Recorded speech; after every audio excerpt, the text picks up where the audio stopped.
தமிழகம் எங்கும் கிளைகள் கொண்ட Annamalai institute of hotel management and hospital management படிப்பில் சேர்வதற்கான அட்மிஷன் நடைபெறுகிறது.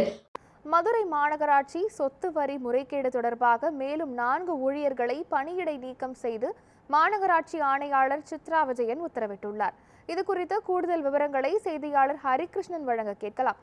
ஹரிகிருஷ்ணன், விவரங்கள் என்ன? பதிவு பண்ணலாம். மதுரை மாநகராட்சி சொத்து வரி முறைகேட்டில் தொடர்புடைய 4 பேரை சஸ்பெண்ட் செய்து மதுரை மாநகராட்சி ஆணையாளர் சித்ரா விஜயன் உத்தரவு பிறப்பித்திருக்கிறார். பில் கலெக்டர் காளிமுத்து, ஒப்பந்த ஊழியர்கள் பாலமுருகன், நாகராஜன், மகா பாண்டியன் ஆகிய 4 மாநகராட்சி ஊழியர்களை தற்போது சஸ்பெண்ட் செய்யப்பட்டு உத்தரவு பிறப்பிக்கப்பட்டிருக்கிறது. மதுரை மாநகராட்சியை பொறுத்தளவுக்கு கடந்த காலகட்டத்தில் கடந்த 3 ஆண்டுகளாகவே சொத்து வரி குறைத்து மதிப்பீடு செய்யப்பட்டு வரி வசூல் செய்ததாக புகார் எழுந்தது. அதனைத் தொடர்ந்து மாநகராட்சி சார்பிலே மத்திய குற்றப்பிரிவுக்கு புகார் மனு அளிக்கப்பட்டது. அதனைத் தொடர்ந்து மத்திய குற்றப்பிரிவு காவல்துறையினர் வழக்கு பதிவு செய்து விசாரணை மேற்கொண்டு வருகின்றனர்.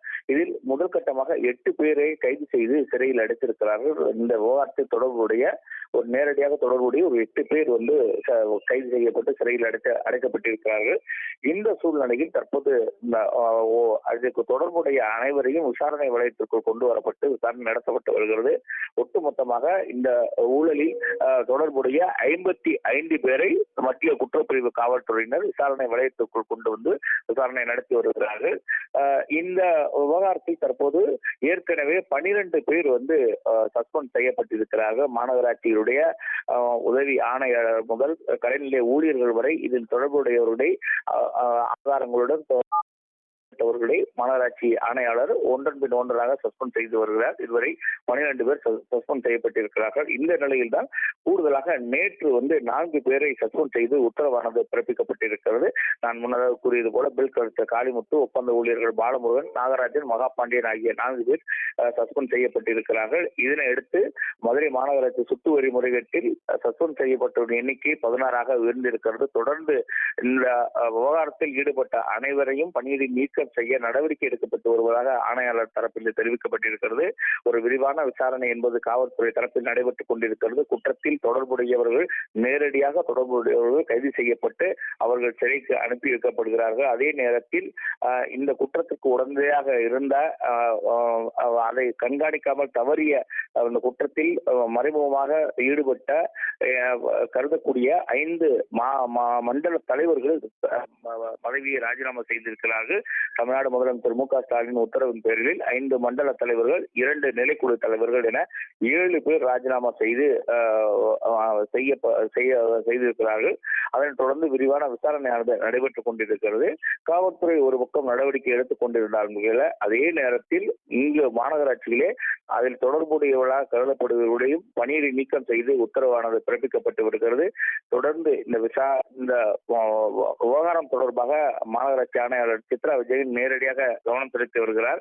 இந்த விவகாரத்தில் தொடர்புடைய அனைவர் மீதும் நடவடிக்கை எடுக்க உத்தரவு பிறப்பிக்கப்பட்டிருப்பதாகவும் தகவல்கள் தெரிவிக்கின்றன. ஆஷா.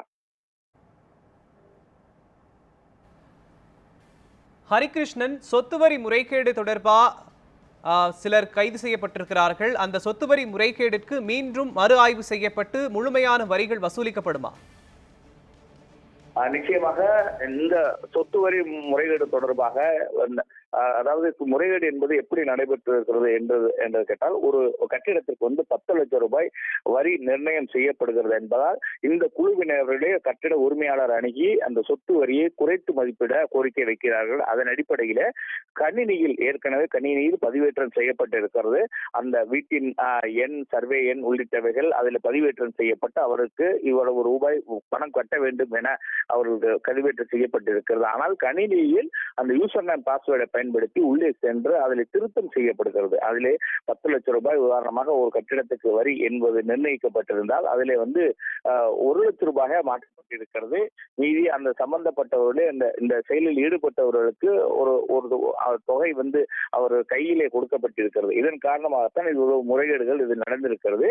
ஆகவே இதில் 200 கோடி ரூபாய் அளவிற்கு யாரெல்லாம் முறைகேட்டில் ஈடுபட்டிருக்கிறார்கள், அதில் பயனடைந்த கட்டிட உரிமையாளர்கள் யார் யார் என்பதை தற்போது பட்டியல் தயாரிக்கப்பட்டிருக்கிறது. பட்டியல் தயாரிக்கப்பட்டு அவர்களுக்கு 15 நாட்களுக்குள் இந்த தொகை மீதமுள்ள தொகையை கட்ட வேண்டும் என்கிற ஒரு உத்தரவானது மாநகராட்சி ஆணையாளர் சித்ரா விஜயன் தரப்பிலிருந்து நோட்டீஸ் அனுப்பப்பட்டு வருகிறது.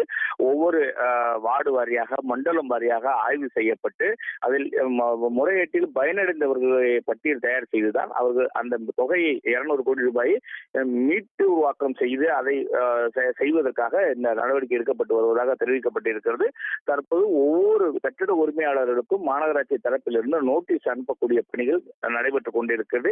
அதே நேரத்தில் இந்த விவகாரத்தில் தொடர்புடையவர்களுடைய மீது நடவடிக்கை எடுக்கக்கூடிய நடவடிக்கைகளும் அவர்கள் மீது துறை ரீதியான நடவடிக்கைகளும் எடுக்கப்பட்டு வருவதாக மாநகராட்சி தரப்பில் தெரிவிக்கப்பட்டிருக்கிறது. இந்த வழக்கில் தொடர்புடைய அனைவர் மீதும் நடவடிக்கை எடுக்கப்படும். அதே நேரத்தில் அந்த பணம் மீதமுள்ள தொகையும் வசூல் செய்வதற்கான நடவடிக்கையும் எடுக்கப்பட்டு வருவதாக மாநகராட்சி தரப்பில் தெரிவிக்கப்பட்டிருக்கிறது. நன்றி ஹரிகிருஷ்ணன்.